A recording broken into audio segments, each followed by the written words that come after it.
जय हिंद दोस्तों। एक बार फिर से लक्ष्य एकेडमी महोबा में आपका स्वागत है। जो चैनल में नया हो तो सब्सक्राइब लाइक जरूर करें।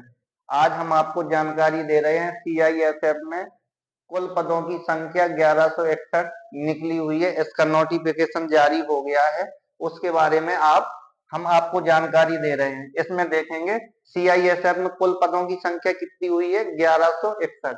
ठीक है, अब यहाँ देखेंगे 2025 नई भर्ती है। कैसी है? 2025 नई भर्ती में इसके बारे में थोड़ी हम जानकारी दे रहे हैं। देखो यहाँ पर अब ये फॉर्म है, मतलब कि कुल पदों की संख्या कितनी निकली हुई है, 1161।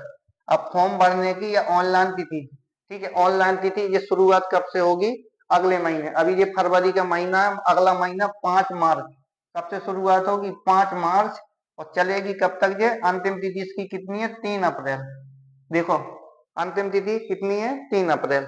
अब इसकी जो फीस फीस की भी जो अंतिम तिथि है, फीस की अंतिम तिथि कितनी दे रखी है? 3 अप्रैल। इसके बारे में आप समझ गए। कुल पदों की संख्या 1161 है और फॉर्म ऑनलाइन की तिथि देखेंगे 5 मार्च, अंतिम तिथि 3 अप्रैल। और फीस फीस की भी अंतिम तिथि कितनी है? 3 अप्रैल। अब यहाँ देखेंगे आयु सीमा देखेंगे, महिला और पुरुष दोनों फॉर्म को भर सकते हैं, महिला हो या पुरुष हो।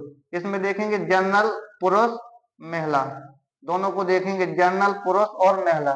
आयु सीमा इसकी कितनी है? 18 से 23 वर्ष। जो मतलब जनरल जनरल कैंडिडेट होगा उसकी उम्र कितनी होना चाहिए? 18, न्यूनतम 18, अधिकतम 23।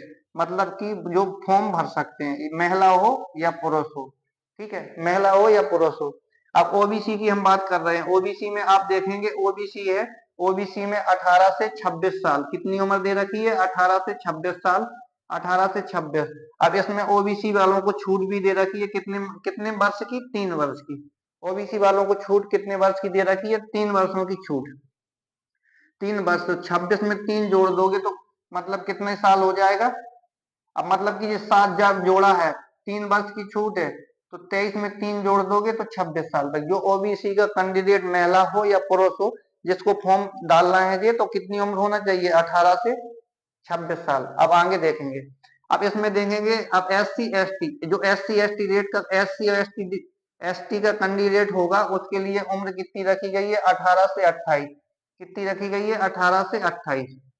इसमें कितने वर्ष की छूट है? 5 वर्ष की छूट है। कितने वर्षों की छूट है? 5। जो 5 वर्ष की छूट है, 23 में 5 जोड़ेंगे तो 28। मतलब कि एससी एसटी का कितना कैंडिडेट होगा? 28 साल का। ठीक है ना। अब जो आयु समझ गए ना कि कितने, मतलब कि कितनी उम्र का कितने कैंडिडेट भर सकता है। अब देखेंगे शारीरिक मापदंड। शारीरिक मापदंड में यहाँ देखेंगे पुरुष और यहाँ देखेंगे महिला। पुरुष में जनरल, ओबीसी, एससी, एसटी। ठीक है, इसमें इनकी ऊंचाई कितनी है? पुरुषों की ऊंचाई कितनी? 170 सेंटीमीटर। मतलब जनरल का भी हो, ओबीसी, एससी, एसटी, किसी भी कैटेगरी का कैंडिडेट हो, उसकी ऊंचाई कितनी होनी चाहिए? 170 सेंटीमीटर।